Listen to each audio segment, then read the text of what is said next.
નમસ્કાર વિદ્યાર્થી મિત્રો, ધોરણ 11 ચેપ્ટર નંબર 9 હાઇડ્રોજનની અંદર આપણે છેલ્લા લેક્ચરમાં વાત કરી હતી કે પાણી કોને કહેવાય. એટલે પાણી કોને કહેવાય તો તમને ખબર જ છે, H2 અને આપણે પાણી પીએ છીએ, પણ એના ભૌતિક ગુણધર્મો અને એના રાસાયણિક ગુણધર્મોની આપણે ચર્ચા કરી હતી.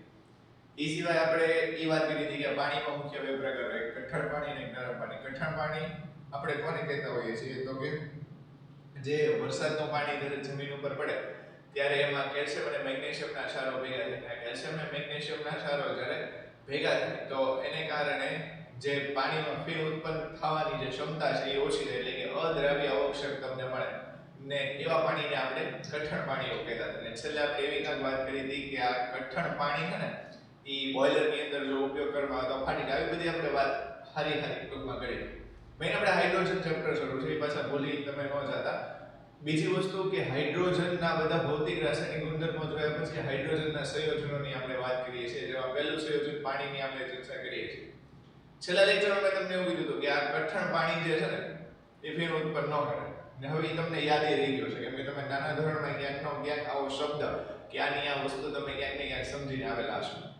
પણ તમે આમ જોવા જાવ ને તો પીવાલાયક પાણીનો જથ્થો બહુ ઓછો છે, જે તમને ખબર છે. નાના ધોરણથી તમે જોતા હશો કે આશરે 1% જેટલું પીવાલાયક પાણી છે. બાકી બધું જે દરિયાઈ પાણી કે જે નદી તળાવની અંદર પાણી છે એ પીવાલાયક પાણી નથી. તમે સ્વાભાવિક રીતે જુઓ ને તો કઠણ પાણી આપણે એને કહીએ છીએ કે વરસાદનું પાણી જ્યારે જમીનમાં જે કેલ્શિયમ અને મેગ્નેશિયમના ક્ષારોને ભેગા કરીને લઈ જતો હોય તો એ નદી તળાવની અંદર જશે તો એ વાસ્તવિક રીતે કઠણ પાણી હશે, બરાબર. તો પીવાલાયક પાણી તો છે જ નહીં. ઔદ્યોગિક સ્તરે જ્યારે આ કઠણ પાણી આવે છે, બરોબર, તો એ કઠણ પાણીની પહેલા તો તમારે કઠિનતા દૂર કરવી પડે. એટલે કે જેમ કે તમે બોઇલરની અંદર ઘણી વખત જુઓ, જેમ મેં તમને કીધું કે કઠણ પાણીનો જો બોઇલરમાં ઉપયોગ કરવામાં આવે તો બોઇલર ફાટી જવાની ક્ષમતા રહે. તો કોઈ વખત કઠણ પાણી છે તો એને આપણે ઉપયોગીકારક બનાવવું છે તો પહેલા એની અંદરના કેલ્શિયમ અને મેગ્નેશિયમના ક્ષારોને દૂર કરવા પડે. એટલે એની જે અસ્થાયી કઠિનતા છે ને એને આપણે દૂર કરવી પડે. તો કઈ રીતે અસ્થાયીતા કઠિનતા દૂર થાય એની પહેલા આપણે ચર્ચા કરીએ. તો આજે આપણે મુખ્ય એક પદ્ધતિઓ હવે ના 1 થી 2 લેક્ચરની અંદર જોશું કે કઈ રીતે આ કઠણ પાણીની સ્થાયીતા, એટલે કે કાયમી જે એની સ્થાયીતા કઈ રીતે દૂર થાય. એની અંદરથી કેલ્શિયમ અને મેગ્નેશિયમ નામ તમે જો તો મેં તમને ખાલી એવું જ કીધું કે કેલ્શિયમ અને મેગ્નેશિયમના તે ક્ષારો એની અંદર હોય, પણ એ સિવાય એની અંદર ઘણી બધી એવી અશુદ્ધિ હોય ને જેને કારણે એ કોઈ અંદાજે જે નીકળાતું હોય. તો કે અસ્થાયી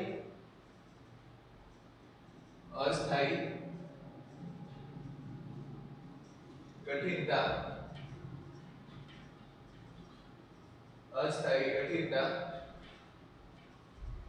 દૂર કરવાની પદ્ધતિ. અસ્થાયીતા એટલે કે અસ્થાયી કઠિનતા દૂર કરવાની પદ્ધતિમાં મુખ્ય બે પદ્ધતિઓ જાણીતી છે હાલ માટે. જે પદ્ધતિ છે એને કહેવાય કલાક પદ્ધતિ. એ બીજી જે પદ્ધતિ છે એને કહેવાય કે જે કઠણ પાણી છે એને ઉકાળવાની પદ્ધતિ. એટલે પહેલું થઈ જશે ઉકાળવું ને બીજું જે થઈ જશે એને શું કહેવામાં આવશે? લાગ પદ્ધતિ. બરાબર. તમને ખબર છે કે કઠણ પાણીની અંદર કેલ્શિયમ અને મેગ્નેશિયમ ના આયનો તમને જોવા મળે. એટલે કઠણ પાણીમાં કેલ્શિયમ અને મેગ્નેશિયમ ના આયનો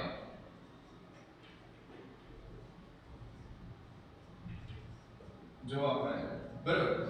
આ જે કેલ્શિયમ અને મેગ્નેશિયમ ના આયનો ધરાવતું કઠણ પાણી છે એને પહેલા હાઇડ્રોજન કાર્બોનેટ ની અંદર પરિવર્તન કરવામાં આવે. એટલે કે જે કઠણ પાણીની અંદર કેલ્શિયમ અને મેગ્નેશિયમ ના ક્ષારો હશે એનો હાઇડ્રોજન કાર્બોનેટ ની અંદર પરિવર્તિત થશે. પછી પહેલી જો આપણે પદ્ધતિ જોઈએ ને કે ઉકાળવું, તો પહેલા જ્યારે જે હાઇડ્રોજન કાર્બોનેટ છે એટલે મેગ્નેશિયમ હાઇડ્રોજન કાર્બોનેટ છે એને જો તમે ઉકાળો ને એટલે એનું વિઘટન થાય.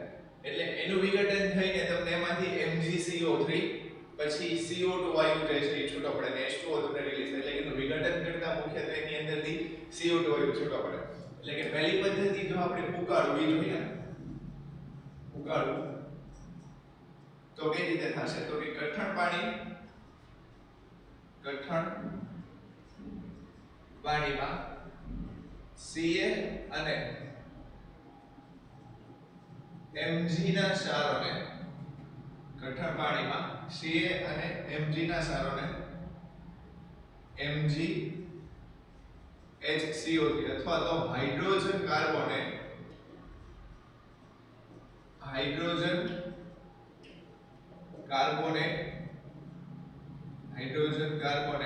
માં પરિવર્તિત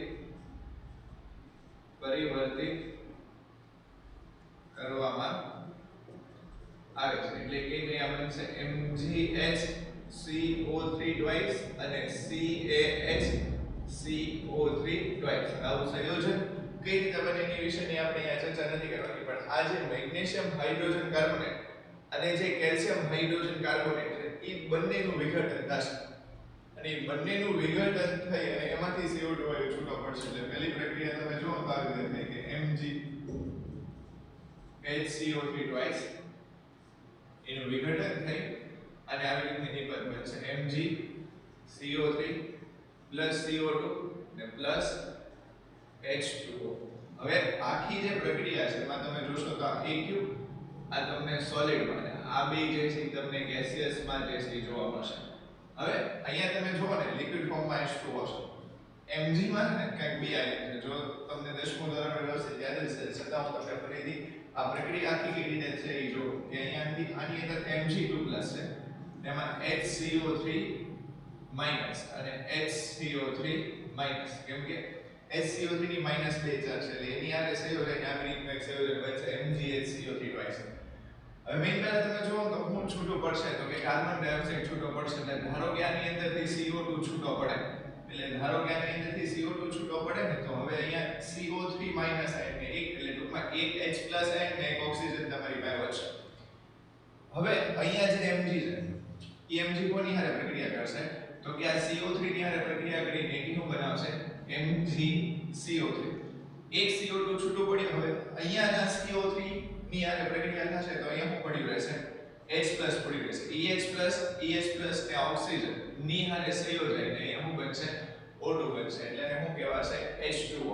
એટલે આવી રીતે આખી કાકા પ્રક્રિયા થશે. એટલે MgHCO એટલે મેગ્નેશિયમ હાઇડ્રોજન કાર્બોનેટ છે તો વિઘટન થઈને MgCO3 CO2 અને બીજું તમને છૂટું પડતું દેખાશે H2O છૂટું પડશે. એવી જ રીતે જો તમને કોઈ કેલ્શિયમ હાઇડ્રોજન કાર્બોનેટ ની પ્રક્રિયા તો એ કઈ રીતે જોવા મળે તો એ તમને લખતા હોય. ખાસ અહીંયા પ્રક્રિયાને ગોખવાની નથી. જો તમે પ્રક્રિયાને ગોખશો તો આમાં નહીં મેળવે. ઇનઓર્ગેનિક ની અંદર હજી તો કાંઈ નથી પણ બહુ બધી પ્રક્રિયાઓ જે છે એ તમારે જોવાની આવશે. આ તો ખાલી શરૂઆત છે. એટલે CaHCO3 twice AQ એનું વિઘટન થશે એટલે અહીંયા બનશે CaCO3 CO2 H2O. બેલેન્સ નું તમારી ઉપર છોડું છું. આમ તો તમારી ઉપર નો છોડતા અહીં આપણે જોઈએ ને તો હાઇડ્રોજન 2 છે, હાઇડ્રોજન 2 છે, કાર્બન એટલે કે ઓક્સિજન તમે જુઓ ને ટોટલ તો 6 છે. આ બાજુ 3 ને 2 સોરી 3 ને 2 5 અહીંયા તમને આપેલા છે. અહીંયા આગળ તમે જોશો તો તમને કેટલા બસ 3 દુ 6 3 ને 5 ને 6 એટલે 6 બેલેન્સ છે. કાર્બન 2 છે તો કે કાર્બન 1 અને 2 કાર્બન એટલે ટૂંકમાં રિએક્શન જે છે બેલેન્સ છે. એટલે આવી જે કાંઈ પણ પ્રક્રિયા છે ઘણી આ તો જે કાંઈ નથી. જેમ જેમ તમે S અને P વિભાગની અંદર જાશો તો અલગ અલગ તત્વોના અલગ અલગ ભૌતિક અને રાસાયણિક ભૌતિક ગુણધર્મોની અંદર તો તમારે પ્રક્રિયાઓની આવે છે, રાસાયણિક ગુણધર્મોની અંદર પ્રક્રિયાઓ છે બહુ બધી આવશે. એટલે ખાસ તમારે એવી રીતે યાદ રાખવાનું થશે કે Mg અને Ca ના હાઇડ્રોજન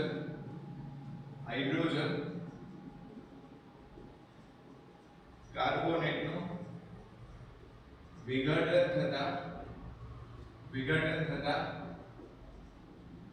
તેમાંથી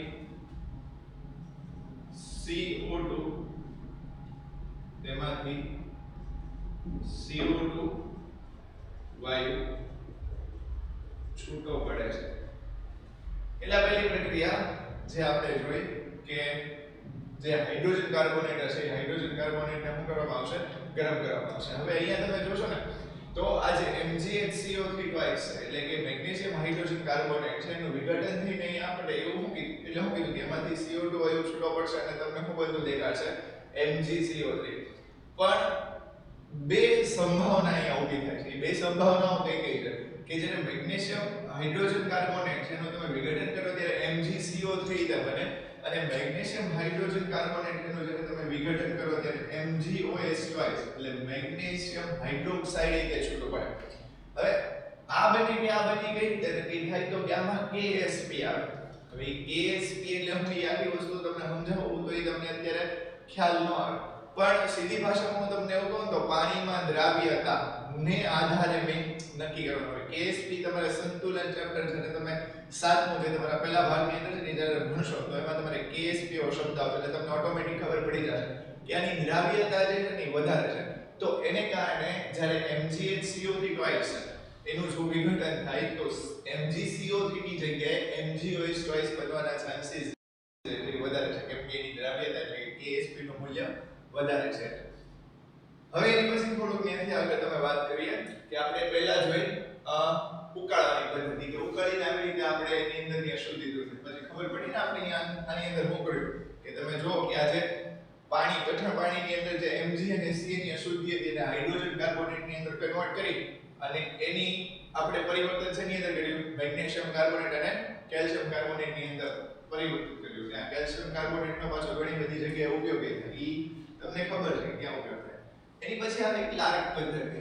બરોબર, ઓલો ઓસ્ટ્રેલિયાનો જે કેપ્ટન છે ઈ ક્લાર્ક પદ્ધતિને જેને ક્રિકેટમાં નહીં ખબર હોય એને નહીં ખબર પડતી પણ ઈ ક્લાર્કે આ પદ્ધતિ લોન્ચ નથી કરી. કોઈ વૈજ્ઞાનિક અને આ પદ્ધતિ લોન્ચ કરી હશે એટલે એના નામ ઉપર તેને ક્લાર્ક પદ્ધતિ એવું કહેવામાં આવે. ક્લાર્ક પદ્ધતિની અંદર તમે મુખ્યત્વે જોવો તો હોય પહેલી પદ્ધતિની અંદર ઉકાળવાની અંદર આપણે શું જોયું કે જે હાઇડ્રોજન કાર્બોનેટ હોય ને હાઇડ્રોજન કાર્બોનેટને ગરમ કરવામાં આવે એટલે એનું વિઘટન થાય ને એની અંદર જે CO2 છૂટું પડે એ બધી વાત કરી. અહીંયા શું કરવામાં આવે તો કે એની કેલ્શિયમ હાઇડ્રોક્સાઇડ આને પ્રક્રિયા કરવામાં આવે. કોની? તો કે હાઇડ્રોજન કાર્બોનેટ. બરાબર, જ્યારે હાઇડ્રોજન કાર્બોનેટની કેલ્શિયમ હાઇડ્રોક્સાઇડની હારે પ્રક્રિયા કરવામાં આવે ત્યારે એમાંથી જે છે એ તમને અલગ પ્રકારની નિપજ જોવા મળે. નિપજ કઈ છે તમે જો તો લાસ્ટ પદ્ધતિની અંદર શું થઈ જશે તો કે CaOH ટ્વાઇસ સાથે હાઇડ્રોજન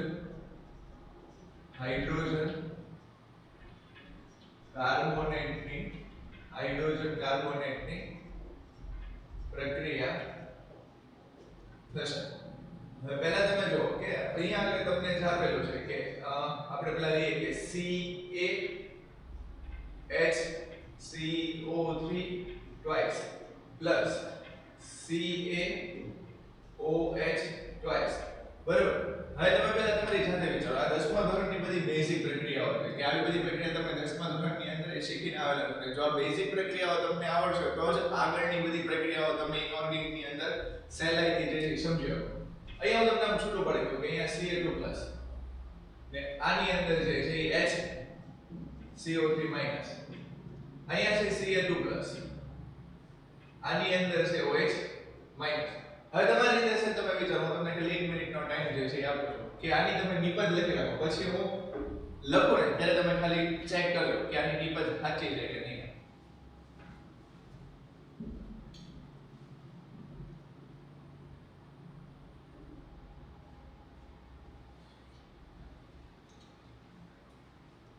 તો ખાસ તમે જુઓ હવે આમ તો 1 મિનિટ જેવું થયું નથી પણ તમારી નિપજ લખાઈ ગઈ છે એવું માનો.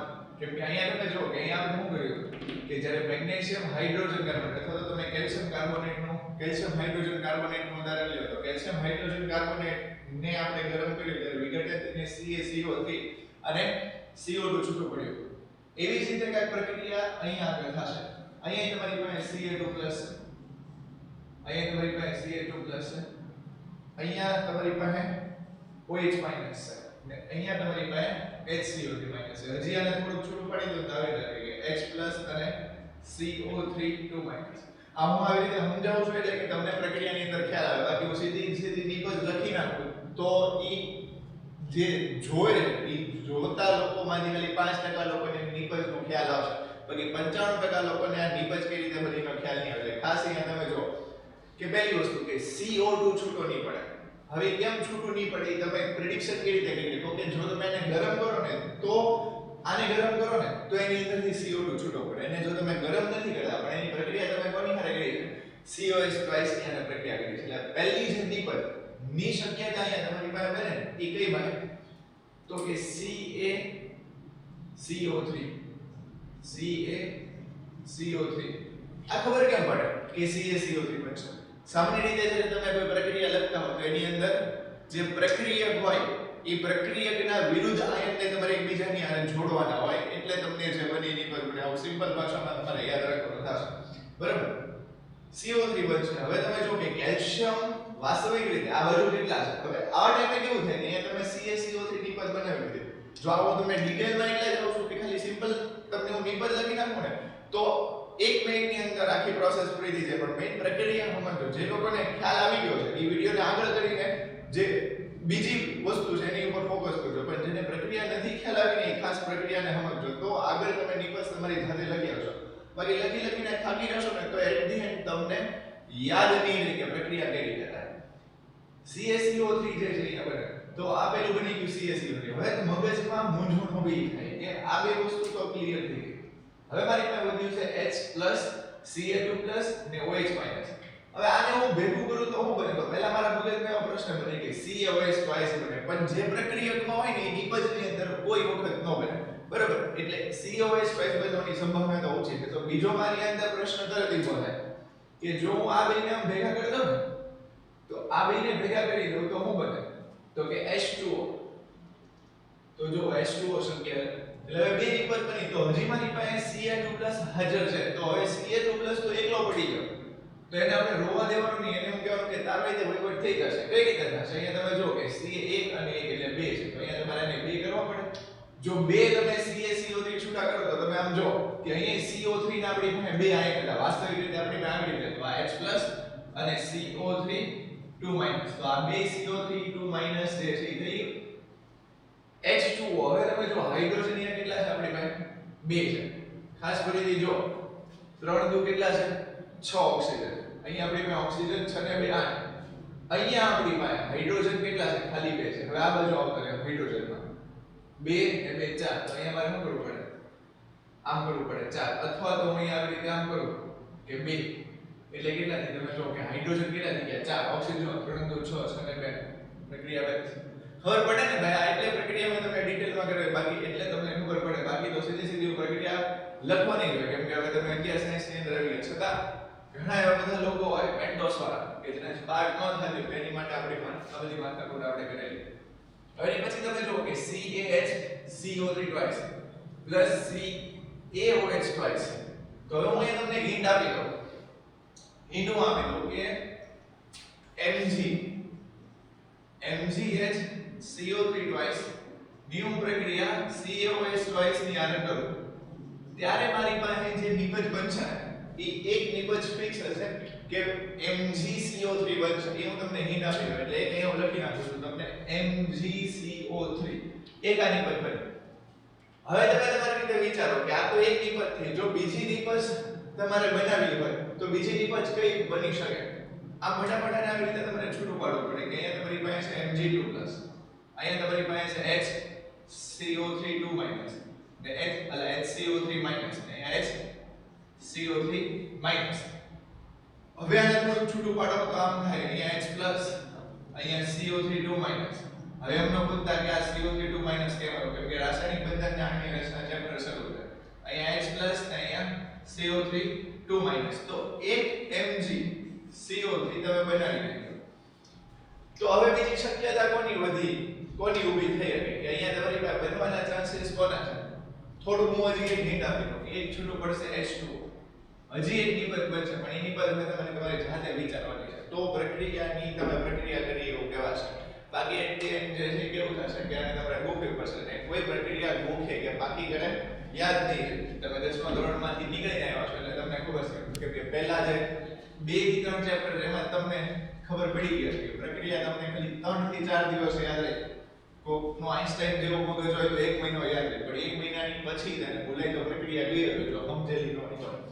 એટલે ટૂંકમાં ક્લાસ પદ્ધતિમાં થાય હું તો કે જે COH ટ્વાઇસ એટલે કે કેલ્શિયમ અને મેગ્નેશિયમના હાઇડ્રોજન કાર્બોનેટની CaOH ટ્વાઇસ સાથે પ્રક્રિયા કરીને તેની અસ્થાયી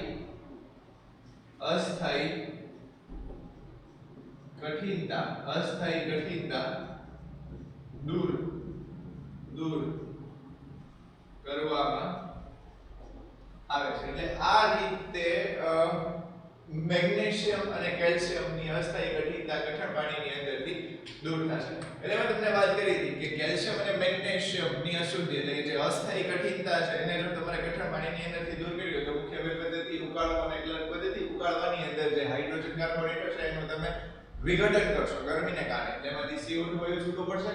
અહીંયા જે હાઇડ્રોજન કાર્બોનેટ છે એનું તમે કોની હારે પ્રક્રિયા કરશો? COH ટ્વાઇસ હારે પ્રક્રિયા કરશો એટલે એની અંદરથી તમને CaCO3 એટલે કાર્બોનેટ સ્વરૂપ મળશે.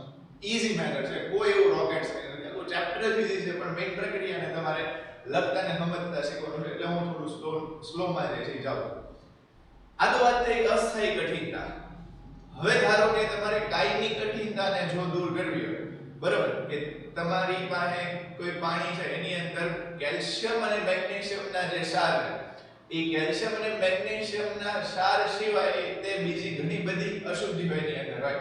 જેમ કે તમે જુઓ કે સલ્ફેટની અશુદ્ધિ હોય, ક્લોરાઇડની અશુદ્ધિ હોય, તો એ જે કાયમી કઠિનતા કહેવાય. એને કેવું કહેવામાં આવશે? કાયમી કઠિનતા. તો એ કાયમી કઠિનતા તમારે દૂર કરવી હોય તો કઈ રીતે થશે? તો કે એની માટે ધોવાના સોડાનો ઉપયોગ કરવામાં આવે, Na2CO3 નો ઉપયોગ કરવામાં આવે, એની માટે કાલ્ગોનનો ઉપયોગ કરવામાં આવે, એની માટે આયન વિનિમય પદ્ધતિનો ઉપયોગ કરવામાં આવે. તો આ બધી અલગ અલગ પદ્ધતિઓ જે છે એની આપણે હવે ચર્ચા કરશું. કે આજે વાત કરી આપણે અસ્થાયી કઠિનતાને જો દૂર કરવી હોય તો કઈ રીતે દૂર કરી શકીએ.